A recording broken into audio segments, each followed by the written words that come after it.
Renee went to feed the dogs the other night and she asked if I'd seen the dogs bowl. I said, no, I didn't know they could play cricket. G'day, I'm Woz. And I'm Nick, sometimes Coxie, mostly Nick. This is the Tradies in Business podcast, and we're here to share a bunch of tips, ideas, tactics that you can put in place to get change happening in your trade business right now. If you're really lucky, we're going to entertain you with a few mum jokes and, more importantly, a bunch of fantastic guests that will educate you in all things you need to know about trade business. But we do promise to do it with a whole bunch of fun along the way. I'm a self-confessed idiot, so strap yourself in and enjoy another episode. I don't actually remember that joke, Rhys. Me neither, which made it actually funny. It did. That was a great joke. That is each other. My 12-year-old daughter tells me jokes sometimes because, you know, she gets the whole dad joke thing and she tries to help me with my repertoire. Sometimes they're really good and sometimes they're terrible, but I have to laugh because I don't want to crush her soul. You've got to encourage it. Renee does that too. She's come a long way over the years. Chop some funnies out. Often get told I've lived with him for too long. Yeah. And it is a skill that you develop as your children grow, as we like to make them grown. Yeah. Okay. It's a bit the same. Warwick, you told me a very funny joke earlier, and we never let you tell jokes. So I think maybe today we should break tradition. Well, it's my moment to shine, Nick, although I'm going to get so much podcast hate over this, I'm sure. No, Well, so we got a lot of chooks here, but you guys might not know this. Why do chicken coops have 2 doors? Oh, don't know. Not sure. Because if they had 4 doors, they'd be chicken sedans. Yeah, That's like a bait and switch, that one. That was all right. I might use that one, actually. that straight away was impressive, I feel. I know that I could tell that to my children. They'd be like, I don't know what you're talking about. Yeah. Yeah, what? Yeah. SUV? I ain't heard. What that got to do with a car? I had a coop myself, so I feel like that joke that set me up for success. Absolutely. Yeah. That. Oh. All right. Well, we are here to talk a bit about history. And before we hit record, we were delving into what is our own different perspectives on history. You guys are a bit younger than Coxie and I, which is not hard. Most people are younger than Coxie and I. Listeners, we are joined here by Rhys and Renee, or Lils and Renee, from Functional Air. So you guys are fabulous tradiepreneur members, business owners, parents, burning all sorts of candles at both ends in business. And this is a real tradie story. We haven't done one of these for a while, but we love to get some of our awesome tradiepreneurs onto the podcast just to share their story. And I think sometimes in terms of coaching and teaching, it's way more impactful and helpful for people to hear real stories from people who are doing the stuff than it is to hear mum and dad just say, oh, you need to do this, you need to do this, you need to do that.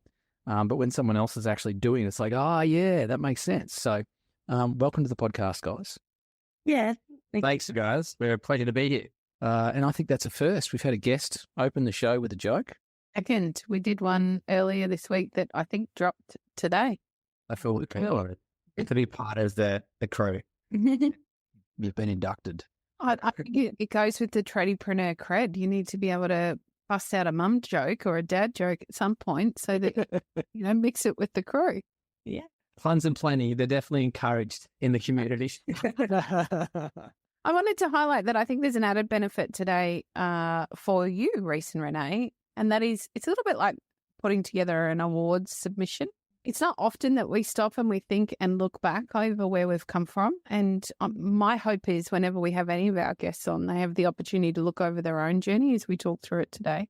So I'd be really pleased to check back in with you guys to see how you feel about it when we get to the end of the episode. Yeah, definitely. Righto, you ready for the interrogation? Ready. Let's go. Nothing unusual was. Come on, we're supposed to be telling our listeners how awesome it is to be a trader. It's just hard truths. That's all it is. So guys, give our listeners a bit of background or, your backstory. Like obviously it started with your mums and all that sort of stuff. But how did you come to be sitting here today as business owners, parents, tradiepreneurs? Take us back to the start. So I'm Rhys. As Nick was mentioned, owner and director of Functional Air Queensland. We're an air conditioning company based in North Brisbane, looking after everything air conditioning from new build, like commercial, residential stuff. I've been in the industry now 15 years. Started my time close to Waz's home there in little old Tasmania. Flew the coop, thankfully, and got out while I could, and moved to sunny Brisbane. And yeah, I'm a dad to two beautiful little girls, a husband, sometimes another child to Renee, and that's pretty much No comment. Renee, how did you guys meet? And Rhys, were you in your own business when you guys met? So we met actually in Mount Isa. So I was teaching in Mount Isa, and Rhys was in the mines out there from Tassie. So he came from Tassie all the way into Mount Isa. And we really very similar temperature. And so he was in the local AFL team, and I was in the local netball team. And I pestered her until she got with me, basically. That's a very similar story to another couple of members of ours in a very similar position. That's very cute. So, Rhys, at the time you were doing FIFO work? No, so I lived there. So I left Tasmania with 3 bags, 2 bags of clothes, 1 bag of clothes and 2 bags of tools. And then I left with a fiance and, all the rest of the stuff. I ended up leaving. But no, so I went up there. I lived in Mount Isa and was working in town. And obviously, that's where I met Renee. She lived in Mount Isa as well, working at one of the local schools. How did you come to Mount Isa as your choice? Like, that's such a vastly different everything. I think I'm very, as you guys would know, obviously knowing us a bit now, I'm very much a keen person. I like to try new things. I'm very aspirational, I guess you would say. And I always wanted to have a crack at something else. All I ever knew was Tasmania. I lived there for 21, 22 years, I think it was. So that's all I ever knew. And I wanted to go into the big bad world and try something different.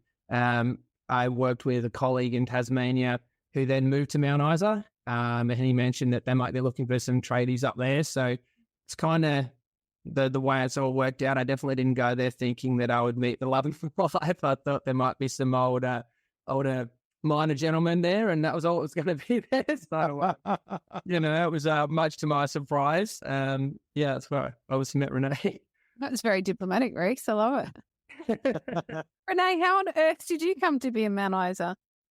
So I'm a teacher. I've been teaching for nearly 13 years now.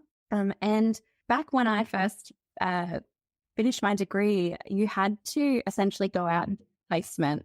So much easier now. I feel like you can just get permanency in Brisbane, Sunshine Coast. But so I went out there and I got my permanency, and I had only planned on staying there for a few years. We ended up staying 4 after I met Rhys. So that's how I came to be in Mount Isa. Thank goodness, because I wouldn't have met her in Brisbane. There's a lot more people here. She would have had more choice, mate. Definitely. Hey, mate, that's why I asked her to marry me. I wasn't silly. I love that. Quick, before she goes back to the big smoke. So, guys, did you start the business there and transfer it down, or did you start once you had moved and settled in Brisbane?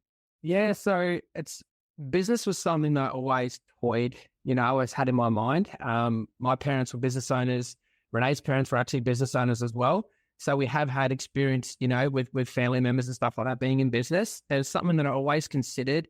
But we moved back from Mount Isa. I worked for companies on the tools and stuff like that, worked my way up and ended up in a management position towards the end of my time before, personal circumstances and health issues and stuff like that kind of pushed us more down the business path, the right place, right time kind of thing. And that's kind of how it started from there.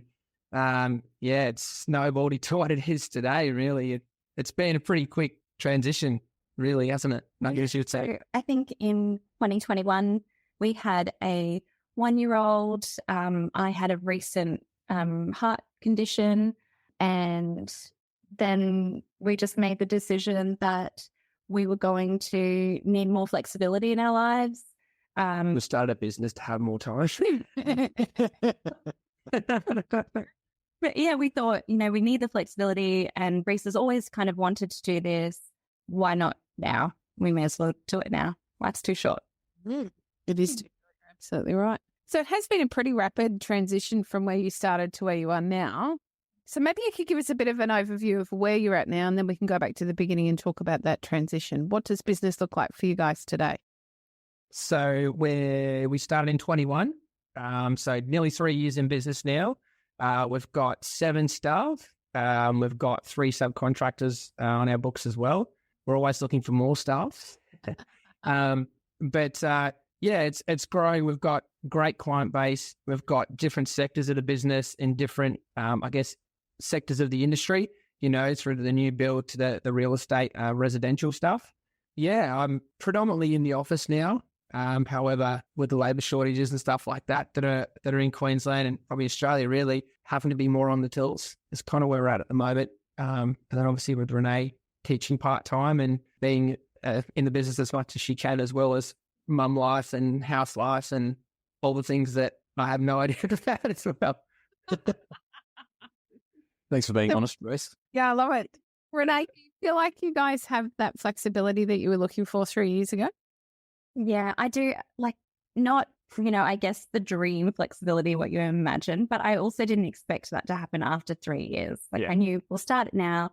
We'd have short-term flexibility with my appointments or, things that come up with the kids. And like we said before, I'm still teaching part-time. So, and I'm very passionate in my career. So Rhys is able to take, time and work from home if the girls are sick, rather than me having to take my few days off that I work a week off. So absolutely, we've already seen some flexibility, and I suspect that flexibility will morph and look different as the business grows and we're open for a longer period of time. Pretty rapid growth. You kicked off the business, say, 3 years ago, and you got 7 staff and a bunch of subbies, and we don't have to talk about your numbers, but it's a pretty competitive industry up there in Brizzy. Aircon. There's a few players in the game. What do you think's been part of your ability to pick up so much work and grow so quickly? I think my biggest thing is the business side of things. Obviously, as a tradie entering into it, you have no idea. You're good at your trade and you're confident with that, but the business side of things wasn't so much. For me, I guess my biggest strong point is probably my people skill, my relationships, networking. I would think that I'm a pretty shy person to an extent, but I feel confident when I'm talking about what I know, so I'm in a public setting and approaching people for clients and all those kind of things. That's kind of what's, I guess, and not stopping. There's a lot of phone calls. No, mate. Yep. But being consistent with that and following it up and being on top of it, that's probably the reason why we have the clients that we have now and probably have grown the speed that we have, is because of that consistency there and not just calling once and forgetting about it, just keeping on to it. Because like you said, there's a lot of competitors out there, and generally people have other relationships with other competitors when you're starting out. What sets you apart from the rest? Just give us an opportunity, and we were confident that we were able to show what we can do, and we did. Yeah. I still remember when we first opened, and Rhys would just go into the bedroom. He's had a list, and he would write a list of 50 clients down that he was cold calling, and he would just cold call. And I think, he's so strong at being positive and a real go-getter. He's all in. He wasn't, half in, or he knew that he wanted to grow the company. He didn't just want to be, a sole trader. He knew where he envisioned the company going, and he had big goals and big dreams. Yeah. Rhys, I find a lot of, particularly young people, and this is a bit stereotypical, but just go with me here, find it really challenging to cold call. It's not an easy thing to do. And there's a few reasons for that. It's not comfortable to be told no and then have to back it up. So what I'd really like to understand from you is, how did you find that consistency with being able to handle the rejection and keep pushing forward and making sure that you followed up time and time again? I mean, you think back to when a telemarketer calls, how many times do people try to sell you things on the phone and you're just like, no, mate. And I've been guilty of it too. I think now probably having a business and having been through that, I give them a bit more time. Now I'm like, okay, thanks, mate. I'm not actually interested, I'm just, because I know how that felt. I think I wrote out like a script, and I was like, because it's easy to get caught up in, you have so much pressure, your heart's racing, you don't know what's going to happen, you don't know who you're talking to, and it's like, okay, first impression, I want to get out what we do. This is what we do. This is what we can offer.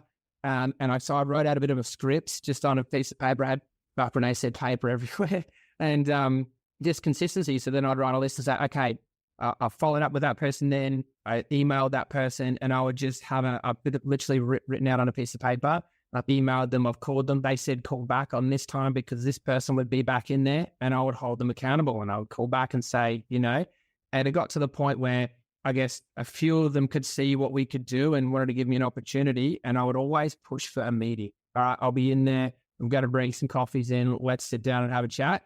And that was probably more nerve-wracking, to be honest, because then you've got to get your salesman stitch on and all the eyes in the room are looking at you and you can't kind of stumble. But I think that's probably what changed it.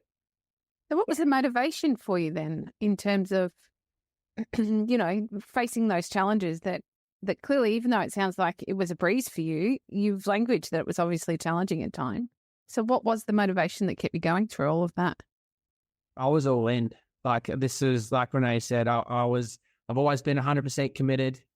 Even chasing Renee down before she wanted to go out on a date with me, I was committed. I was like, that's the first time I met her, actually. This is a bit of a tangent, but first time I met her, I actually called my parents. I'm like, I met the girl that I'm going to marry. And I couldn't tell her that. It was only a week into it, but I using you. You're going to be my wife. might have scared her away, like I didn't tell her that. But I guess I was just confident in my ability, and I knew that I wanted it so bad, and I was going to do everything I possibly could to make it work. And even though there were setbacks along the way, but no was not going to be an answer, basically. And I was going to try. We'd invested a lot of, our time, our money, made sacrifices as well. And we knew that this wasn't going to come without some small sacrifices along the way. And time with the family. And that was all we feel like short-term pain for long-term. You've got to see the light at the end of the tunnel. It will be worth it in the end. You've just got to keep going, basically. I asked the question because in our experience, I'm even thinking only recently, Warwick, we have lots of people that really struggle to do the hard things, the things they don't want to do, and that they allow that to hold them back from whatever their version of success is. And I think it's really important to highlight that there's no such thing as an easy path to whatever your version of success looks like. And it's going to entail some stuff we don't like doing and having to push through those challenges to get where you are today. And this is still only the beginning of your ride. You've got a fair way to go to get to that version of success that you guys are looking for. So I think it's definitely worth pointing out. Otherwise, we tend to drift over these things pretty quickly in the podcast as we move on to the next question or the next topic. But that's a real cracker for people that are listening. You guys are only young. You are having an awesome version of success already, particularly only a few years into business, but it didn't come without a lot of hard work, including, may I be really provocative here and say, falling asleep at stoplights because you worked yourself to the bone, Rhys. I didn't know if I wanted to tell anyone that, but yes, it was on a not a public road. It was a country road on a farm, all the rest of it. No, it was, and that was all in. I was all in, and that's another reason why I'd sacrifice so much of personal life and sleep being one of them, because I was so dedicated to making it work. And absolutely, I learned a lot of things along the way. And, and you guys have taught me a lot of different ways to do things. But yeah, I think that's kind of the biggest thing that got me through it, was just my commitment to it. Rhys, where has this come from for you? Like, because I suspect some of our listeners might be hearing this and go, oh, well, it's all right for you. You were born like that, or, you obviously had money behind you or something. It's easy for us to dismiss other people's results and just say, well, it's easy for you because. What would you say to that?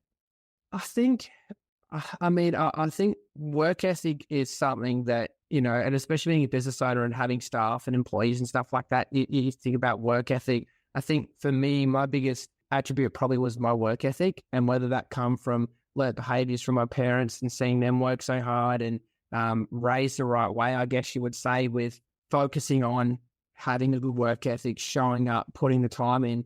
I think that's kind of what's really spearheaded the business and excelled the business the way that it has, is because, I guess I wasn't prepared to fail. Like I didn't really, look, if it didn't work, look, I could go work for someone else. Like it wasn't that big of a, you know what I mean? Like even if it didn't work and we put all this money into it and put all this time into it, at the end of the day, if it didn't work, I wasn't going to be without a job. Like I could go work for someone else. So kind of. And I think like in terms of hardships, my parents' business crashed after the global financial crisis. And, I've seen them never be able to fully recover from that. So in terms of coming from money, we both didn't come from money. And Rhys's parents, their relationship did break down after years in the business.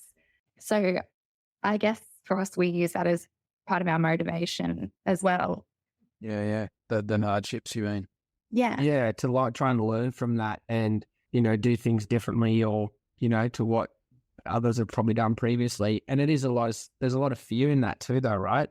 And that's one thing we've definitely worked on with you guys, as for myself especially, is it was being so fear-driven of the what-ifs and the uncontrollable things that you think that you control that may actually be out of your control, and not sweating the small stuff. But as you're getting into it, was a big part of it for sure.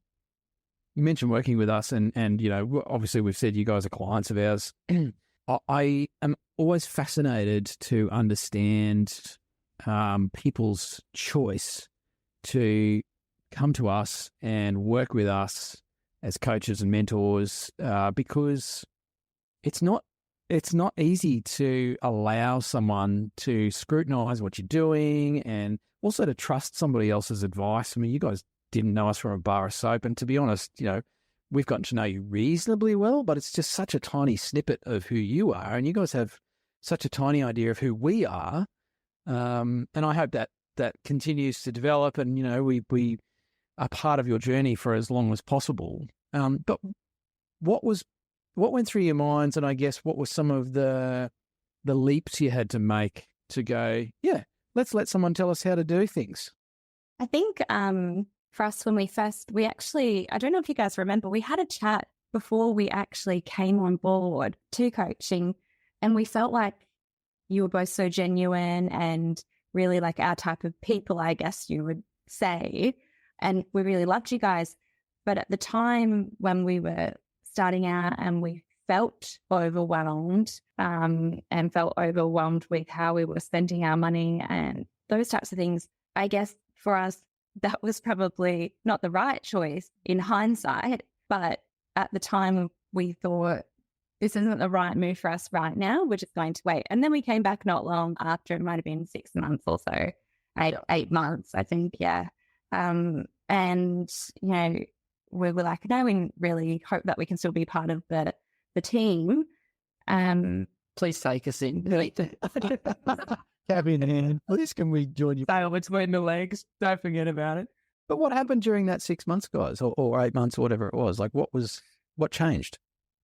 We knew it was important. We always put so much value on it, and we were like, this is absolutely what we need to do. And because we wanted to make it work so much, that we wanted to do everything we possibly could for our own personal growth, but the business growth and the knowledge and everything like that, we put so much importance on that. But it was so overwhelming when you first start, right? And with the health issues and a newborn baby and all these different things, like it was just, there's too much on. Like there was just too much to do. But in reflection, it would have been so much more beneficial had we have started from our very first conversation, like looking back at it now, because support from the beginning. And like, I think we look at coaching as like being held accountable and having those people that understand where you're coming from, but also, encourage you to be reflective and just that sounding board in people in a like-minded community, because there was times where we were alone with our thought and, we were trying to problem solve between the two of us. And, Rhys has got his strengths and I've got my strength from my career, but there were you guys that could have been helping us and having all people to soundboard off and just some guidance through the crazy time, right? It was full on when you try to start a startup business that we didn't buy it already established. We started with nothing. I still have the first $100 we ever made in a frame. But like there was so much we learnt in that period of time, but you tend to learn a little bit of the wrong thing to do, right? Or you think you're doing the right thing, but having those tools in place would have really helped us excel a lot quicker or a lot more structured around what we know now. It would have been a little less stressful. Definitely. Yep. Makes sense. Renee, with that balance of having your own career and thinking about your career as a teacher, my assumption about teachers is you have the opportunity in the lunchroom at lunchtime to vent and talk openly about your experiences together, and you get to support one another. And pretty typically, we don't see that in the trades unless you're part of some sort of community, of course, but generally it's a very internal process. Is that true? My assumptions around your experience in an outside career and as part of the trades? I think I've gone up to the lunchroom once this whole year. But I understand what you're saying around, like, I'm surrounded constantly in my daily life around like-minded individuals, all having different areas of expertise. I'm in inclusion, so I work with students with disabilities and behaviours, and then so people, my colleagues can lean on me for guidance and support in that area. However, somebody might have a real strength in a different area of working with students, and so I can go and lean on them. I guess probably for Rhys, he didn't have that support system around him to go and lean on until we joined Tradies in Business, the Tradiepreneur program. Yeah. And then all I would talk about is business. But I swear, you get sucked into that. So much has happened during the day, and then you get home and it's just like, whoa. Yeah. I always talk about business. I'm so sorry. How was your day? So, sorry, Nick, I wanted to jump on that thread, actually. Given that, Rhys, you've talked about how driven you are, and, it's like, well, there's a goal. I'm going to achieve that. And I'm going to do whatever it takes to make that happen. How do you manage the balancing of, personal well-being, your relationship, being parents, and still pushing hard to achieve those goals? It is a juggle. It is something that I work on every day. There's no yardstick and measurable thing there. It's changing every day, and being in such a seasonal business as well, our workload increases. We just had a bit of a heat wave in Queensland just the other week, and the phone with smoke coming out of it was ringing that much, so that is another element to juggle as well. But I think for me, I knew that there was going to be some sacrifices made in the first 12 months or so, that it would get easier the longer that we were in it. It's something that being a father is extremely important to me. Being a husband is extremely important to me. Also having that support there for Renee as well with what she's going through. She's been at home all day with 2 kids. She hit a break, It was very difficult to juggle. And I still have times where it's too much to juggle. The first thing that you kind of drop though is your personal, or for me, was my personal health, my sleep, gym. We used to gym all the time, and then we had a business and kids, and we don't gym at all. But we have just put a gym in the garage, so give it the thought of using it more. That's the plan. Look at Renee, because of the dust on it. I actually wrote this down earlier because I feel like as partners, we make decisions either consciously or subconsciously to sacrifice a lot. It's a big responsibility to take the lion's share of parenting and run with it whilst the business is being established. Is this something that you guys had an agreement about, or something that you both kind of fell into? I would say a bit of both. Yeah. I think we're very open communicators. So we didn't have, let's write down kind of our responsibilities, but we do verbally communicate what we feel is important in each of our roles. And I think we've gotten more clear as the time's gone on as well. So, for me, last year was really difficult going back to work after having the two girls, and they were constantly sick. And when you're only back part-time, I felt a lot of pressure taking a lot of time off and having, a company that needs to be run by Rhys. So I feel like it was a big struggle, like it was a personal struggle for me last year. Last year was probably the hardest year, I reckon, wasn't it? Yeah. And, that's why we had really open communication around what do we need to change? Like something's got to give. And as you guys know, Rhys was so tired himself. And so we just had to learn to say no to certain things. And what were we going to implement in terms of structurally, to make sure that we're both being looked after in our well-being space. But having that support and the admin too. So in that time, at the start of the year, we put on an admin member. So, and she's fantastic. And that was a massive thing. I guess you see it as an overhead. It's a cost, it's extra money that you've got to have in to cover the cost of it and all the rest of it. But what that brought was the ability for me to be there. And now then, if the kids are sick, I'm off, with the kids and working from home kind of thing. It's allowed that flexibility for Renee to be able to focus on her career and give it the attention that it needs, because that in itself is a full-time job, So that's been a massive change. And I think that's really helped us. And again, it was that communication side of things and understanding, everybody's side of it. This is how I'm feeling about the situation. This is how I am, but finding what works for both. And it's just about understanding the process and what you're going through and what I'm going through might be very different, but yeah, finding how it works. Sadly, we see a lot of resentment in couples, not all the time. And quite frequently, it's sort of there bubbling away under the surface because they haven't had the opportunity for the open communication like you guys have. Where do you think that comes from for each of you? Because it's quite a big commitment to be open communicators through something like you have been through in the last 3 years. I could know I love to talk. So I have often been talk underwater with a mouthful of marbles. But I think our relationship was so strong before going into that. Our relationship was so strong before having kids. Well, we had such a great foundation before we added these other elements of stress and worry into our life that we always had great communication before that. So it wasn't a case of, okay, now we need to figure this out and this is what we need to do to get through it. We already had those tools in place and we were open and honest the whole way through. We were very clear about obviously going through, my parents' breakdown through the business, if it was related or not, and making sure that we weren't going to go down that path. We need to communicate. We need to make sure that everything is, said and respected and understanding everyone's opinion. I was going to say, there's a little element of, trauma background there, like of knowing what didn't work. Yeah, definitely. Guys, what surprised you most about being business owners? It's not easy. No, I think probably underestimate like the backside of things. Hey, like when you start it, and Renee, you can probably touch on this more.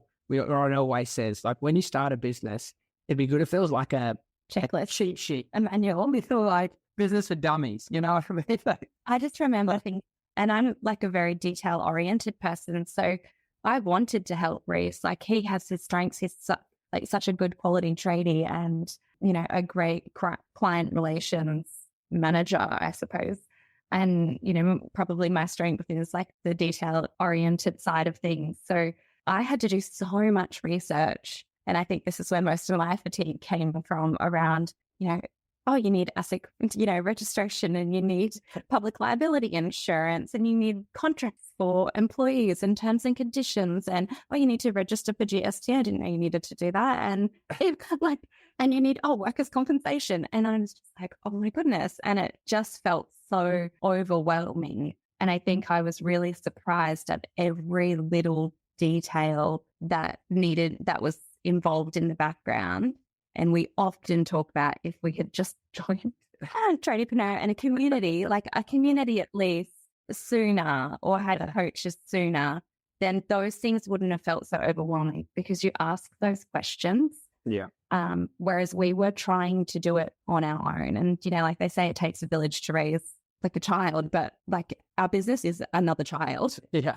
So we really needed that village around us, and we didn't have anyone. We don't have anyone that, our parents had businesses in very different times, a grocery store and a scrap metal company also ran them very differently to how we envisioned that we would ever run our business. And just different, like I said, different times. And we had no business like-minded friends, I would say, around us in the trade space. Yeah. So yeah, we really were trying to do it on our own. That was probably the hardest part. It's crazy when you think about that. Like, as a tradie, if you're going to do a task and you need a certain tool for the trade, you'll happily go to Trade Tools and spend a couple of grand, and you know what I mean? Like, oh, I need to do that because I have to get it done right. But then why don't you invest in your business and get the things that you need to get, and get the knowledge and experience to help you solve things? It's definitely an aha moment for sure. Love it. So if you could go back to just before you started the business, go back and talk to your slightly younger selves, because it's only a few years ago. What advice would you give yourselves just before you started the business, knowing what you know now? I think looking at your support systems, not just thinking that you have to do it on your own, making sure you have the support systems in place before you start, because it quickly snowballed for us. Like, we grew so rapidly once we started getting our clients, and then our first staff member, and then our second, it grew so rapidly that we felt like we were dropping balls, or we were putting out spot fires. And that came at a cost to us being burnt out, stressed, overwhelmed. And so maybe if something was in place right from the early stages, then we wouldn't have had to go endure all of the burnout alone, and feeling alone in that space. We would have had the right advice around that and how you'd navigate that time, probably.